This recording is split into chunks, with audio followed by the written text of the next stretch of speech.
میرے بھائیوں، پورا قرآن ان ایمانی واقعات پر بھرا ہوا ہے۔ ان ایمانی واقعات پہ ہم اور آپ غور کریں اور پھر دیکھیں کہ کیا واقعی ہم اس جگہ پر صحیح اتر رہے ہیں یا نہیں اتر رہے۔ اللہ کے نبی صلی اللہ علیہ وسلم بیٹھے ہوئے ہیں، صحابہ کا مجمع ہے، آپ نے فرمایا الا انہا ستکون فتنۃ، باخبر ہو جاؤ عن قریب تم بڑے بڑے فتنے دیکھو گے، بڑی بڑی آزمائشوں میں ڈالے جاؤ گے۔ حضرت علی رضی اللہ تعالیٰ عنہ نے فرمایا یا رسول اللہ صلی اللہ علیہ وسلم، آپ یہ تو فرما رہے ہیں کہ اس فتنے آئیں گے، مل مخرج منہا، مگر ہم نکلیں گے کیسے؟ آزمائش تو آئے گی مگر اس سے دور کیسے جائیں گے؟ امتحان تو آئے گا مگر اس امتحان میں پاس ہونے کا راستہ کیا ہوگا؟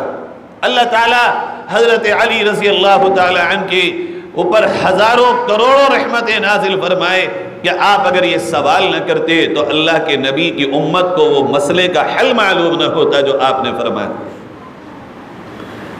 اللہ کے نبی صلی اللہ علیہ وسلم نے اس سوال کے بعد جواب ارشاد فرمایا القرآن تمہیں مسئلے آزمائشوں کے وقت میں، امتحانات کے وقت میں اگر کوئی نکالنے والا ایک راستہ ہے تو وہ قرآن۔ غالباً کسی صحابی نے ہی سوال کیا یا اللہ کے نبی نے خود سے تفصیلات بیان فرمائی، کیسے اللہ کے نبی قرآن کیسے ہم کیسے نکلیں گے حالات سے؟ اور یہ حالات جو ہم سمجھتے ہیں کہ یہ حالات ظالم کا ظلم حالات ہیں، رزق کی تنگی یہ حالات ہیں، نہ، حالات سب سے بدترین وہ ہیں کہ جو اپنے بندے کو اپنے خدا سے دور کر دے۔ امتحان یہ نہیں امتحان ہے کہ امتحان یہ امتحان ہے کہ انسان کو ایک وقت کی روٹی نہیں ملی، روٹی تو نہ جانے کتنے ان کو بھی نہیں ملتی جو اللہ کو نہیں مانتے، پیاسے تو وہ بھی رہتے ہیں جو اللہ کو نہیں مانتے، سروں پہ سایہ تو ان کے بھی نہیں ہیں جو اللہ کو نہیں مانتے۔ کتنے وہ لوگ ہیں جن کو دنیاوی مالی پریشانیاں ہیں، کتنے وہ لوگ ہیں جن پہ ظلم و ستم دنیا کا بھی ہوتا ہے، لیکن حقیقی حالات تو وہ ہیں کہ جو بندے کے اور اس کے رب کے درمیان دوری کو پیدا کر دے، جو اللہ اور اس کے بندے کے درمیان بہت کو پیدا کر دے، یہ اصل حالات۔ فرمایا نبی پاک صلی اللہ علیہ وسلم نے، دیکھو قرآن کے ذریعے حالات سے تم اس طرح نکلو گے کہ خبر ما بعدکم فیہ نبأ ما قبلکم وخبر ما بعدکم، قرآن میں تم سے پہلوں کی خبریں موجود ہیں اور تمہارے بعد آنے والے حالات موجود ہیں۔ خدا کی قسم اللہ کے نبی نے اس ایک جملے میں وہ ہمارا علاج بیان فرما دیا کہ آج بھی اگر ہم اس علاج کو اپنائیں گے ایک ایک بیماری کا علاج ہمیں ملتا چلا جائے گا۔ تم سے پہلے لوگوں کی خبریں موجود ہیں۔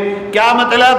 قرآن نے پہلی قوموں کا تذکرہ کیا، ان کے ایمان کا تذکرہ کیا، ان کے نجات کا تذکرہ کیا، ان کے قربانیوں کا تذکرہ کیا، ان پہ آنے والے حالات کا تذکرہ کیا، اور پھر ان حالات میں جو قومیں کامیاب ہو گئیں ان کی کامیابی کی وجوہات کا تذکرہ کیا، اور جو قومیں ناکام ہو گئیں کیوں ناکام ہوئی ان کی ناکامی کا تذکرہ کیا۔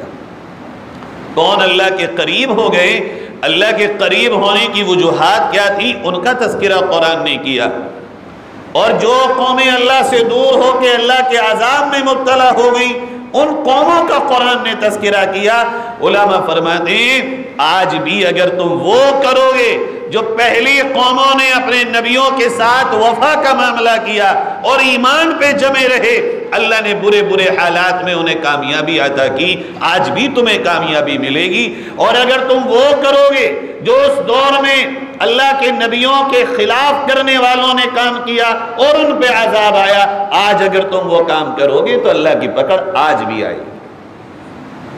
مثال کے طور پر میں ایک واقعہ آپ کے سامنے رکھتا ہوں۔ اللہ رب العزت نے قرآن کریم میں بہت سارے واقعات میں ایک واقعہ بیان فرمایا، حضرت یوسف علیہ السلام کا واقعہ، اور اس واقعے کے لیے خود اللہ رب العزت نے لفظ ارشاد فرمایا احسن القصص، یہ قرآن کے قصوں میں سب سے پیارا اور خوبصورت قصہ ہے۔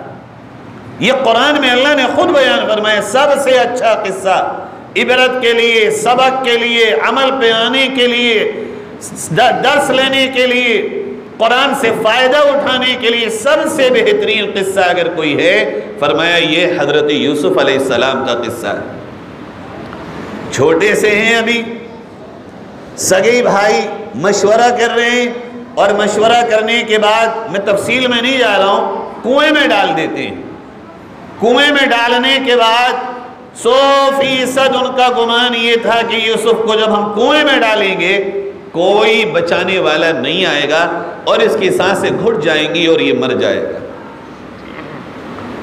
ذرا غور کریں، جب بھائیوں نے حضرت یوسف کو کنویں میں ڈال دیا اور ڈال کر کے چلے گئے اور جا کے ابا جان حضرت یعقوب سے پوری من گھڑت کہانی بتا دی، اب اللہ تعالیٰ نے اس راستے سے قافلہ گزر رہا تھا، ان کے دلوں میں ایک بات ڈالی کہ پانی لے لو۔ پانی لینے کے واسطے وہ اس کنویں میں آتے ہیں، کنویں میں ڈول ڈالتے ہیں، اندھیرا کنواں ہے، حضرت یوسف علیہ السلام ڈول کو پکڑ لیتے ہیں اور ڈول کے سہارے سے اوپر آ جاتے ہیں۔ غور کیجئے، اندھیرے کنویں میں جہاں زندگی کا کوئی راستہ نہ ہو وہاں بچانے والا اللہ ہے، اور اللہ نے بچایا ہے۔ آج بھی اگر میری آپ کی زندگی میں کوئی ایسا مرحلہ ہو، اندھیرے کنویں دنیا کی طرف سے آ جائیں، لیکن اللہ ہمیں بچانا چاہے گا، وہ اللہ آج بھی موجود ہے۔ آ گئے ڈول میں۔ اب ڈول میں آنے کے بعد انہوں نے دیکھا، راستے میں بازار میں پہنچے، بازار میں فروخت کر دیے گئے۔ وہاں پہ لینے والے بہت سے لوگ ہو سکتے تھے، بہت سے لوگ لائن میں لگے بھی ہیں، لیکن رب کے نظام کے تحت جو اللہ نے چاہا اس وقت کے بادشاہ کے گھر اللہ نے پہنچایا۔ یہ ہے اللہ کا نظام۔ اب بادشاہ کے گھر پہنچ گئے، بہت سارے ہزاروں خدام اور خادم نوکر چاکر ہوتے، کسی بھی کام پہ لگایا جا سکتا تھا۔ دلوں کا مالک اللہ ہے۔ اللہ تعالیٰ نے حضرت یوسف علیہ السلام کے لیے بادشاہ وقت کے دل میں محبت کو ڈال دیا، اور وہ حضرت یوسف علیہ السلام سے بے پناہ محبت کرنے لگا۔ اب ایک اور امتحان اللہ رب العزت کی طرف سے آتا ہے کہ جس گھر میں آپ کی پرورش ہو رہی ہے اور جو ساری آسائشیں آپ کو جہاں موجود ہیں، اسی گھر کی ایک عورت کی طرف سے اب فتنے میں مبتلا کرنے کی ساری کوششیں ہو رہی ہیں۔ چاروں طرف سے دروازے بند، کوئی راستہ نہیں ہے جہاں سے نکل کے جایا جا سکے۔ اب وہاں حضرت یوسف علیہ السلام کو وہ بدکاری کے لیے آواز دیتی ہے، آؤ۔ اس وقت حضرت یوسف علیہ السلام نے جو جملہ کہا، میرے بھائیوں اس لفظ کو قرآن کے یاد کرنا چاہیے، اور زندگی کے ہر اس موڑ پہ جب جب ہمیں گناہ سے بچنے کا کوئی راستہ موجود نہ ہو، اس وقت اللہ کے قرآن کی اس ایک آیت کے ٹکڑے کو یاد کرنا چاہیے۔ حضرت یوسف نے جب دیکھا سارے راستے بندے، آواز دی اور یوں کہا، قال معاذ اللہ، اللہ اس وقت بھی تیرے سوا کوئی نہیں بچا سکتا، تو چاہے گا تو ابھی بھی مجھے بچا پائے گا۔ انہ ربی احسن مثوائے، اے اللہ تیرے سوا میرے پاس ٹھکانہ کوئی نہیں ہے۔ اور پھر اللہ تعالیٰ نے حضرت یوسف علیہ السلام کی اس مرحلے میں بھی حفاظت فرمائی، اور یہاں تک کہ پھر اور آگے جب باہر نکلے الزام لگا، الزام کے بعد جیل میں گئے۔ جیل میں جانے کے بعد بے قصور ہونے کے باوجود حضرت یوسف علیہ السلام کو اللہ نے کس انداز میں بچانے کا راستہ اختیار کیا، اور کیسے اللہ تعالیٰ نے تدبیریں نکالی کہ بادشاہ کو خواب دکھایا۔ بادشاہ نے خواب دیکھا، خواب کی تعبیر نہ ملی تو جیل سے تعبیر معلوم کرائی گئی۔ تعبیر جب آئی تو حضرت یوسف کو بلایا گیا۔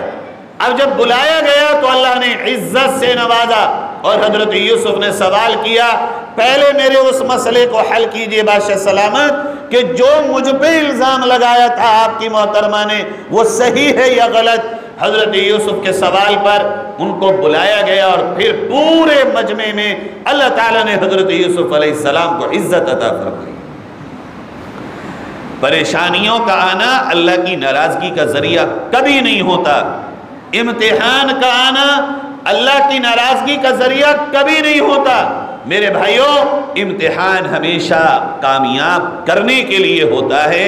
امتحان ہمیشہ اس کا ہوگا جس نے کچھ کیا ہوگا، جو کرے گا نہیں اس کا کوئی امتحان نہیں ہوگا۔ جو پڑھے گا اسی کی جانچ ہوگی، جو نہیں پڑھے گا اس کی جانچ نہیں ہوگی۔ جو کام کرے گا اس کے کام کی مزدوری کے عوض اس کے کام کو جانچا جائے گا، اور جو کام نہیں کرے گا اس کو نہیں جانچا جائے گا۔ ہم چونکہ کلمہ پڑھنے والے، اللہ کو ماننے والے، رسول کو ماننے والے، اللہ کے دین کو ماننے والے ہیں، اللہ ضرور ہمیں جانچے گا کہ ہم اس پر حقیقت میں کتنا چلنے والے ہیں۔ چونکہ ہماری مزدوری اللہ نے قرآن میں اعلان فرما دیا، جنت اللہ نے تمہارے جان و مال کے بدلے تمہیں عطا کر دی ہے۔ جنت ہماری مزدوری ہے، جنت ہمارا اللہ کی طرف سے تحفہ ہے، جنت ہمارے لیے اللہ کی طرف سے انعام ہے۔ اب جنت اسی کو ملے گی جو پرکھا جا چکا ہوگا، اور دنیا میں اللہ تعالیٰ نے ہر ایک کو پرکھا ہے، ہمیں بھی پرکھا جائے۔